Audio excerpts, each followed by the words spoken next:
and I'm presenting the last speaker of this panel, Ekaterina Shapiro-Obermair. Please, Ekaterina. Ekaterina is a visual artist and curator in the fields of contemporary art and architecture. Significant components of her work include cultural and geographical references to Russia and issues on modernity, and she was one of the co-curators of Soviet Modernism 1955-1991, Unknown Stories, which took place last year in Vienna Architecture Centrum. Please.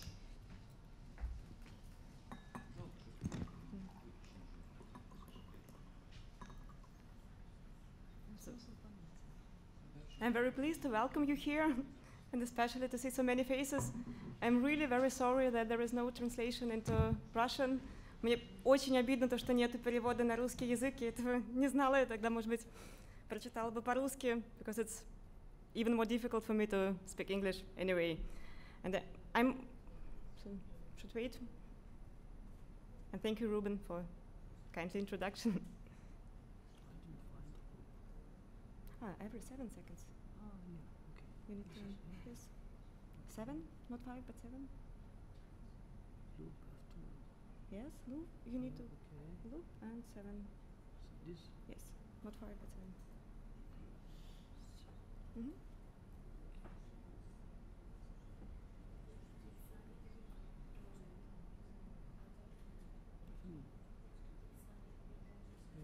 Mm-hmm.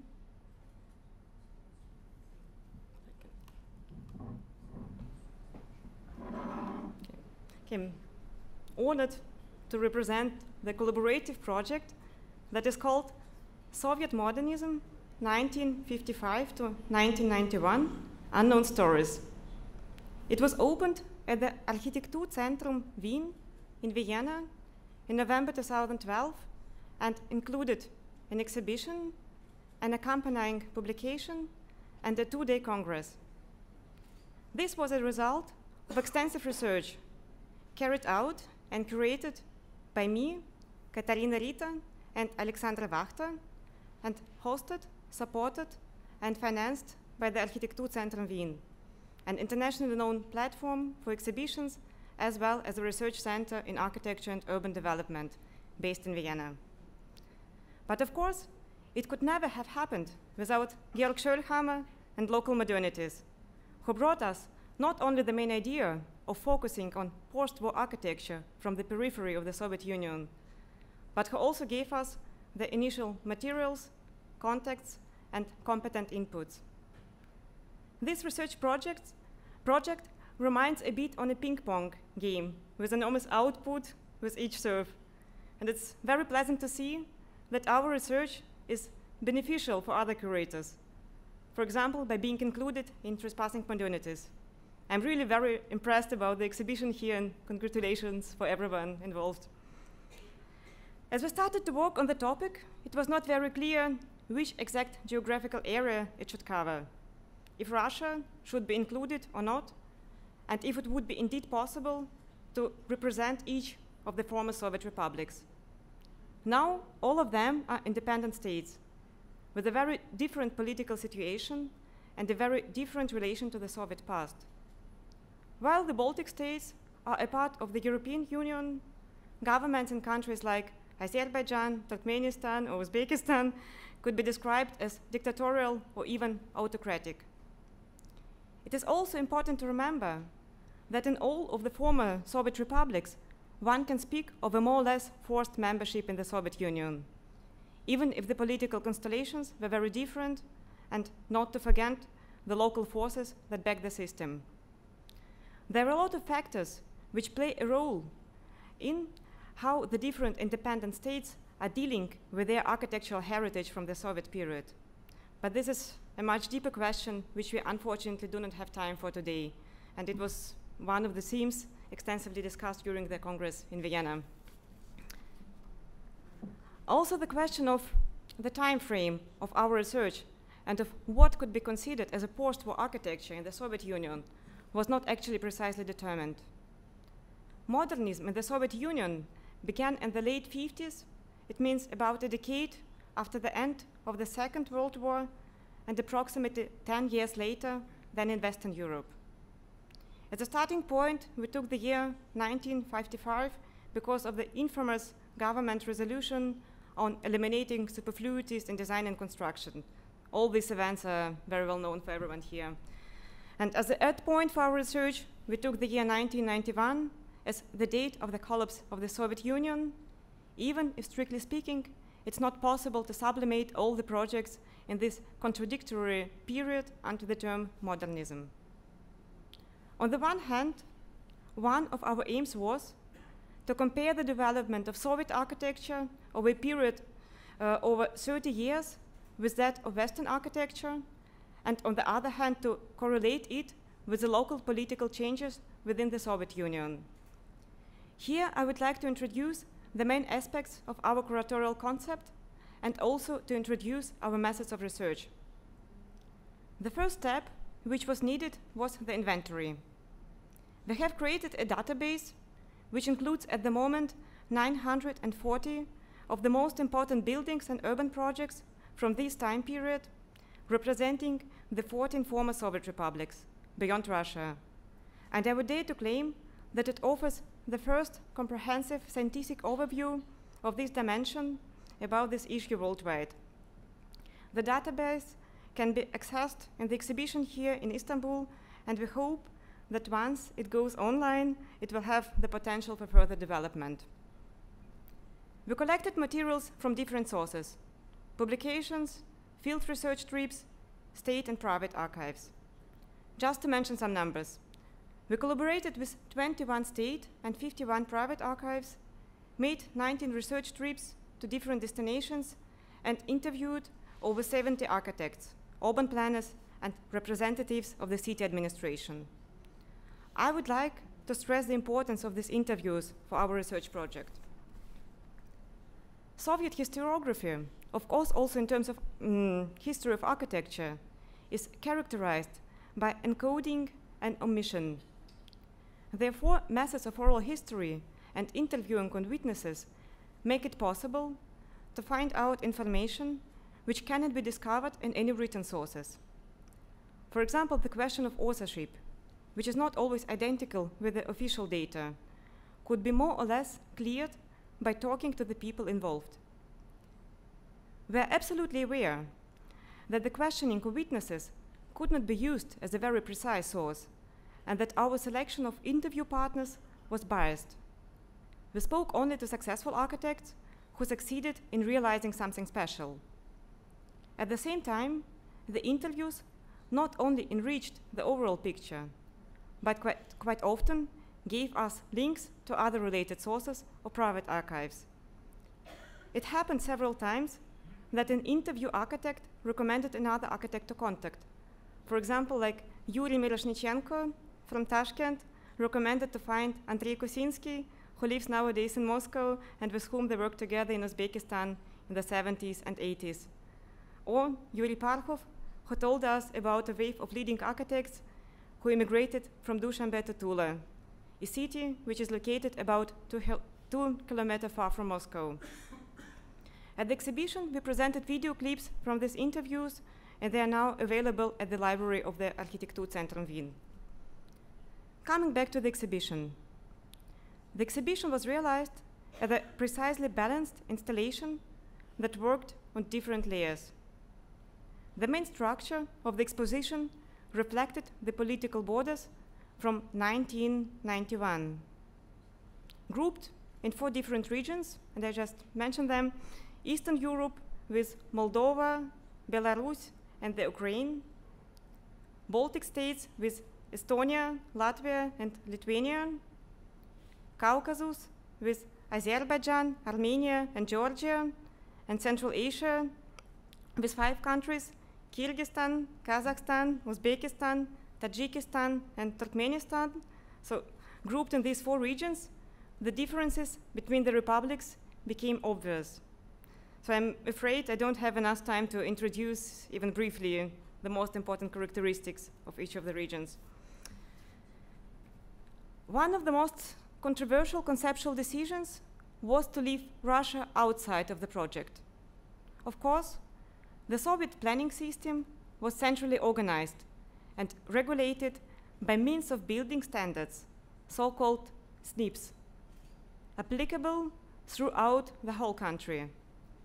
That's why the former Soviet Union is usually considered as a more or less uniform zone, with Moscow as a political, financial, educational, intellectual, etc. center. And this is why the term Soviet is often used as a synonym for Russian, or Russian as a synonym for Soviet. And this is not only a Western perspective, it's also a Russian one. We encountered it quite often, collaborating with Russian specialists or institutions such as Shushev Museum, Architecture Museum, for example. The apotheosis of this attitude was articulated by the delegation from the Associations of Architects of Russia during the Congress in Vienna. And even if this perspective has a certain legitimation, this position eliminates not only the fact that the Soviet Union consisted of culturally and historical distinct regions, it forgets also that the strong control mechanisms of the center could not always reach the periphery of the country, a process which became stronger at latest by the mid-60s, amongst other things with the reforms of Kosygin. Our aim was, even if only hypothetically, to dispose of this common perspective and to present the periphery as a place where cultural and social innovations were possible and actually took place. It in fact proved impossible to eliminate Russia completely from the consideration.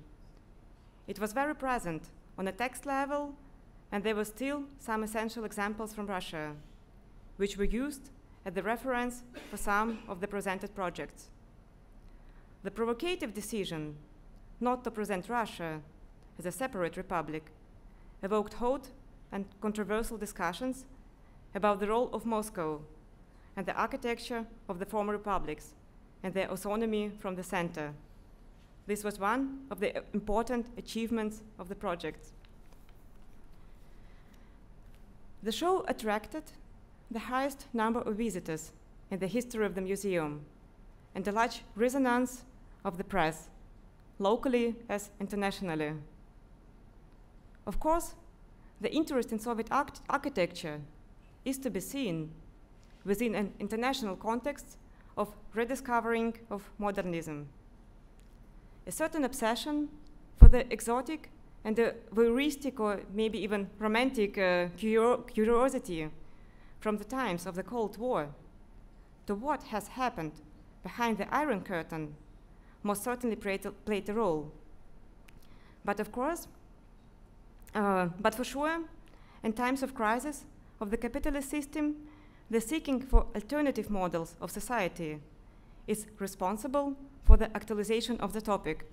So maybe the answer to Boris that today in analysis of structural organization within the communist countries and its potentials or utopians could be a subject for new discussions. So I think that this topic is extremely actual at the moment. Therefore, besides presenting the chronology of the main projects in each of the former republics, we covered the most important issues of the Soviet planning system, and beyond that, included insights into daily Soviet life. 12 displays focused on characteristic examples from a certain republic or a whole region. Not to be too abstract, I would like to mention just two of them. I'm sorry, maybe I need to go further with images because I'm speaking slower as I planned to. I need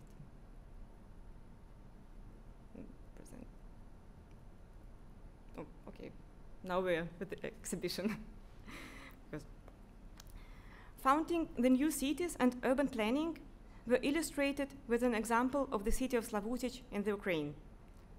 Slavutic was the last city which was founded at the USSR.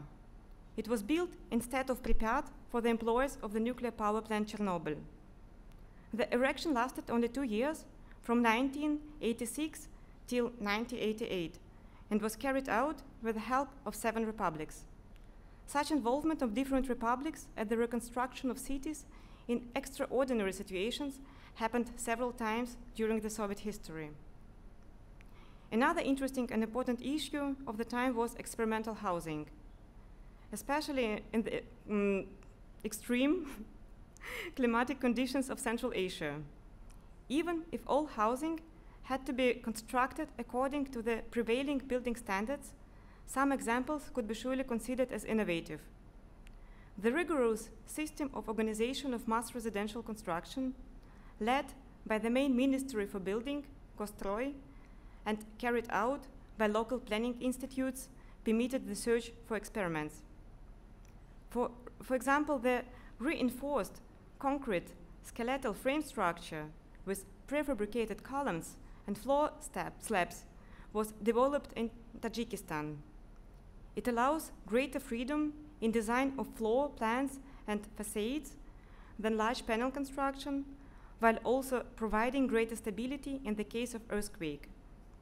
After being approved in 1964 by the State Authority for Civil Construction, Gosgraždanstroy, this method of construction was given the name Tajik frame. Of course, we all know that architecture is always political. The central part of the exhibition, called Built Ideology, was dedicated to the general concepts of the present, past, and future within the Soviet Union and its embodiments in architecture.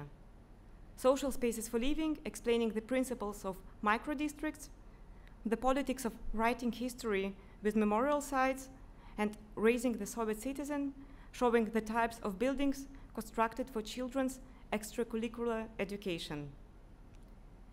Another layer of comparison of aesthetics of the same types of buildings in different republics made the formal local differences most obvious.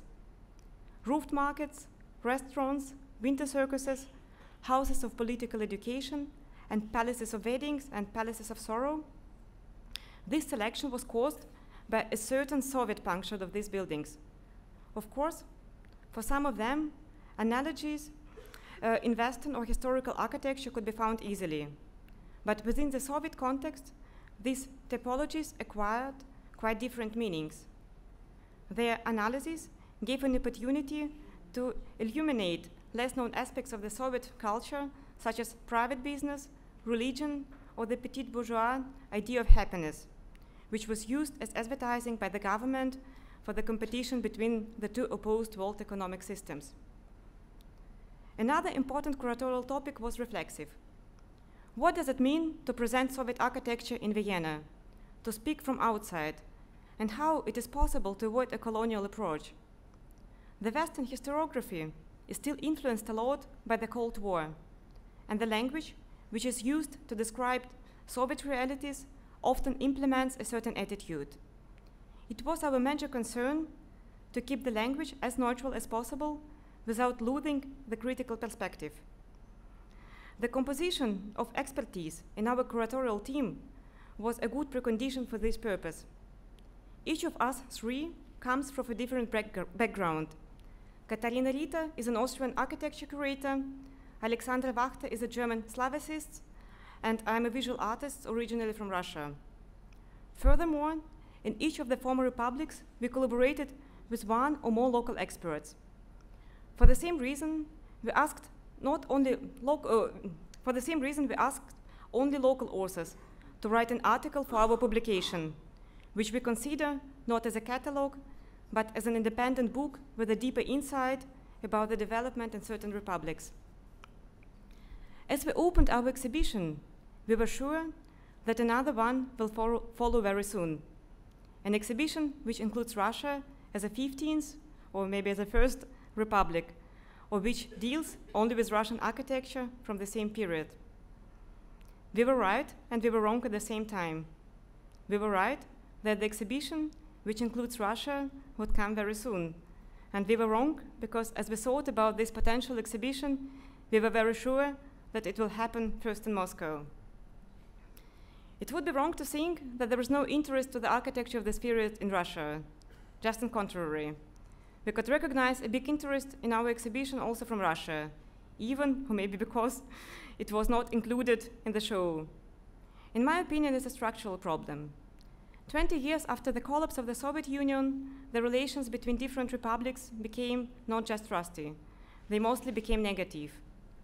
Even if there is a lot of documentation of the period in some institutions of private archives, the general discourse is missing. While the heritage from the Soviet period was appropriated and included in the national narrative of the Baltic states, this is not the case in other countries. Let me conclude with a wish. I'm not a specialist in post-colonial studies, but it seems to be obvious that all the former Soviet republics are confronted with complicated post-colonial issues. I really wish that the next exhibition on Soviet heritage, whether in Russia or in any other region, will come not from outside, but will be self-realized. Thank you for your attention.